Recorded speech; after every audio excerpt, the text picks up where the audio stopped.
এই মুহূর্তের গুরুত্বপূর্ণ খবর, রাতভর আন্দোলন চালিয়ে যাওয়ার হুঁশিয়ারি দিলেও আপাতত আন্দোলন প্রত্যাহার করছেন চাকরিহারা যোগ্য আন্দোলনকারীরা। স্পষ্ট জানিয়ে দেওয়া হলো তাদের তরফে আর কোনো রুদ্ধদ্বার বৈঠক সরকারের সঙ্গে তারা করবেন না। কি বলছেন দেখব।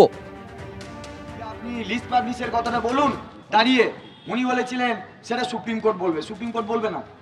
আপনি বলুন, আপনি লিস্ট দিন, এটা আমাদের বারবার দাবি। তো আমরা লাস্ট বারের মতো এই ইনডোর মিটিং করলাম, আমরা সিদ্ধান্ত নিলাম যে আমরা আর কোন ইনডোর মিটিং এ থাকবো না। আমাদের যে ABCDE এবার আমরা ডাইরেক্ট জেড প্ল্যানে যাব।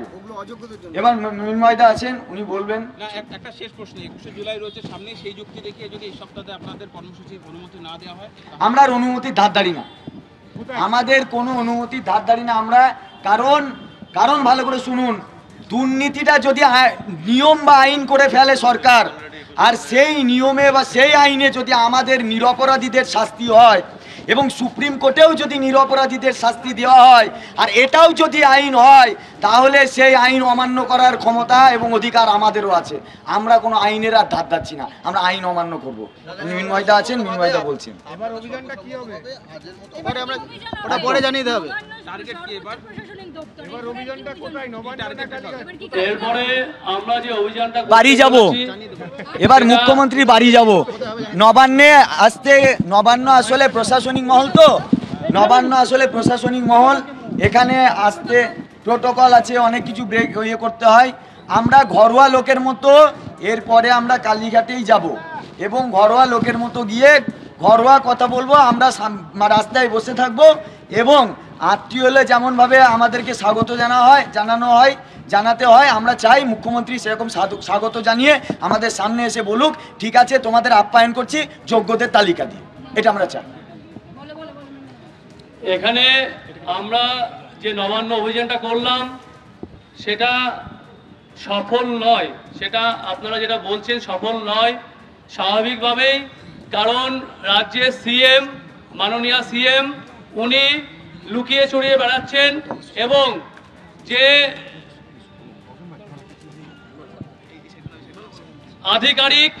আধিকারিক ওনার কাছে টাইম নেই, উনি 10 মিনিট টাইম দিয়েছেন এবং উনি খুব ব্যস্ত। আমি একটা কোশ্চেন রেখেছিলাম, আপনি ব্যস্ত থাকবেন সেটাই স্বাভাবিক, আমরাও ব্যস্ততার মধ্যে থাকা উচিত। আমাদের যে জায়গাটা আপনারা দাঁড় করিয়ে দিয়েছেন তার জন্য আপনারা একমাত্র দায়ী।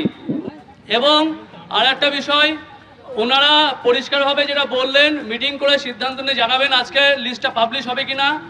পুলিশ প্রশাসনের মাধ্যমে আমরা জানতে পারছি যে লিস্ট আজকে পাবলিশ হচ্ছে না। এবং ওনারা আগে যেটা করেছিলেন, বারবার একটু আইনি পরামর্শ বলছিলেন, কিন্তু আজকে স্পষ্টভাবে ওনারা জানালেন লিস্টটা পাবলিশ করতে আজকে পারবেন না। কিন্তু আমরা ওনাদের কাছে বারংবার জানিয়েছি, লয়ার শুধু স্টেট গভর্নমেন্টের নয়, আমাদেরও লয়ার আছে এবং আমাদেরও বড় বড় লয়ার আছে ছিল। তারা যখন বলছে রিভিউ পিটিশনে লিস্ট দেওয়া যায়, আয়ে করে কোনো লিস্ট দেওয়া যায়, সেখানে তাদের লয়ার কি করে উল্টো কথা বলছে সেটা আমরা বুঝতে পারছি না। আর একটা বিষয়, এখানে ওনারা একটা জিনিস বলতে চাইছেন, লিস্ট দিলে রিভিউতে বেনিফিট হবে কি হবে না। আমরা স্পষ্টভাবে জানিয়েছি রিভিউতে কিছু বেনিফিট হোক বা না হোক, লিস্টটা আমাদের দরকার, কারণ লিস্টটা আমাদের সম্মানের জায়গা। আমরা মাথা উঁচু করে বাঁচতে চাইছি। আমরা জানি আমরা কোনো রকম দুর্নীতির সঙ্গে যুক্ত ছিলাম না। আর্টিকেল 12 বডি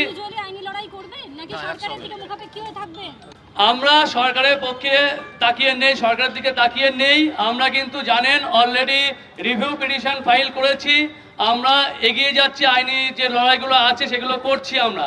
কিন্তু পাশাপাশি যেটা সবথেকে বড় দুঃখের বিষয়, যে আর্টিকেল 12 বডি, এসএসসি আমাদের রেকমেন্ডিং বডি, তারা এখনো পর্যন্ত আমাদের লিস্টটা দিতে পারলো না। এবং আমরা দেখেছি যে তারা সর্বদা টেন্টেড হয়ে কথা বলছে।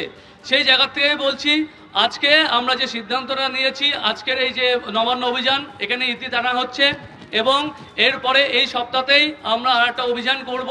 সেটা সিদ্ধান্ত নেব কোন ডেটে কোন অভিমুখে আমরা যাচ্ছি, সেটা সিদ্ধান্ত নিয়ে আপনাদেরকে অবশ্যই জানানো হবে। আর একটা বিষয় বলে রাখি, এই যে আইনি পরামর্শ কতদিন চলবে? আর উনি একটা কথা আবার বলেছেন, স্টেপ বাই স্টেপ নাকি সরকার এগোচ্ছে এবং সরকার নাকি যোগ্যতার পাশেই আছে। সব মুখের কথা, মন ভুলানো, বাচ্চা ভুলানো কথা চলছে, কিন্তু এখানে এই কথাগুলো আর চলবে না। সেই কথাগুলো ইতি টানার দিন চলে এসছে। আমরা জানি লিগালি আমাদের স্কোপ আছে, শুধু সরকারের সদিচ্ছাটা নেই। আগেও দেখেছি নিয়োগের ক্ষেত্রে নিয়োগটা করতে চাইছিল না, বিভিন্ন অজুহাতে নিয়োগটা ডিলে করছিল। এখন দেখা গেল বিভিন্ন অজুহাতে লিস্ট না দিয়ে আমাদেরকে সেই যোগ্য অযোগ্য সেগ্রিগেট পুরোপুরি লিস্টটা না দিয়ে, সার্টিফাইড লিস্ট না দিয়ে সেই জায়গায় আমাদেরকে রাস্তায় নামিয়ে দিয়েছে এবং তাদের পরিকল্পনা আছে এইভাবেই আলটিমেট আমাদের উপর ঢাল করে যদি অযোগ্যদের বাঁচানো যায় বা অযোগ্যরা না বাঁচলে যা যোগ্যরা মরে যায়। এই যে অভিসন্ধিটা আছে সেই অভিসন্ধিটা বন্ধ হওয়া দরকার এবং ইমিডিয়েটলি লিস্টটা পাবলিশ হওয়া দরকার। সে জোরালো দাবি রাখছি এবং আশা রাখছি নেক্সট যেদিনকে মুভমেন্ট হবে সেদিনকে আমরা লিস্ট আদায় করে ছাড়তে পারবো। অর্থাৎ তারা যেমনটা বললেন যে আজকের রাতের মতো তারা যে ঘোষণা করেছিলেন যে তারা এখানেই থাকবেন, সেই ঘোষণা তারা প্রত্যাহার করলেন, এখান থেকে আন্দোলন প্রত্যাহার করলেন। কিন্তু বৃহত্তর আন্দোলনের হুঁশিয়ারি দিলেন এই জিটি রোড থেকেই। তারা জানিয়ে দিলেন যে পরবর্তী সময়ে তারা বৃহত্তর আন্দোলন করবেন, কোথায় যাবেন, কি করবেন সেটা পরবর্তীতে সময় তারা জানিয়ে দেবেন। এবং তারই সঙ্গে তারা বললেন যে আইনি লড়াই পৃথকভাবে তারা যেমনভাবে লড়ছেন সেরকমভাবে লড়বেন, সরকারের মুখাপেক্ষী হয়ে তারা আর নেই। এবং তারই সঙ্গে আরেকটি গুরুত্বপূর্ণ কথা তারা জানিয়ে দিলেন যে এরপরে আর কোনো রুদ্ধদ্বার বৈঠকে তারা সামিল হবেন না। মুখ্যমন্ত্রী ডাকলেও না, মুখ্য সচিব ডাকলেও না, আর কোনো রুদ্ধদ্বার বৈঠকে তারা সামিল হবেন না। যেহেতু তাদেরকে বসিয়ে কোনো একটা কথা বুঝিয়ে পাঠিয়ে দেওয়া হচ্ছে, আজকে মুখ্য সচিব মাত্র 10 মিনিট সময় তাদেরকে দিয়েছেন। সেই 1.5 ঘন্টার বৈঠকের মধ্যে তারা ক্ষুব্ধ, তারা মর্মাহত এবং তারা যে বছরের পর বছর রাস্তায় বসে রয়েছেন সেই বিষয়টিকে, সেই আন্দোলনকে অসম্মান করা হয়েছে তাই বলে তারা জানাচ্ছেন। এবং সে কারণেই পরবর্তী সময়ে তারা আর কোনো রুদ্ধদ্বার বৈঠকে থাকবেন না, কোনো ইনডোর মিটিংয়ে তারা সামিল হবেন না, এমনটাই তারা জানালেন। এবং এরপরে তারা জানালেন যে রাস্তায় আসতে হবে মুখ্যমন্ত্রীকে। এর আগেও তিনি অন্যান্য আন্দোলনের সামনে ঝুঁকে গিয়ে সামনে এসেছিলেন, তাদের সঙ্গে কথা বলেছিলেন। তাই তারা বলছেন যে সেই পরিস্থিতি আমরা সৃষ্টি করব যেখানে রাস্তায় এসেই আমাদের সঙ্গে কথা বলতে হবে, একেবারে কথা বলতে হবে। এবং তার জন্য এটাও তারা বলছেন ঐশী যে এই সপ্তাহেই তারা আবার রাস্তায় নামবেন। আমি এইখানে কতগুলো এই মুহূর্তের বড় খবর দর্শকদের জানাবো।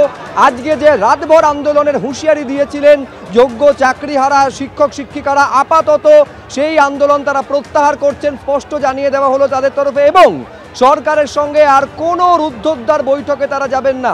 মেহবুব মণ্ডল তিনি বলছেন এবার কালীঘাটে যাব, স্বয়ং মুখ্যমন্ত্রীর বাড়িতে যাওয়ার কথা বলছেন।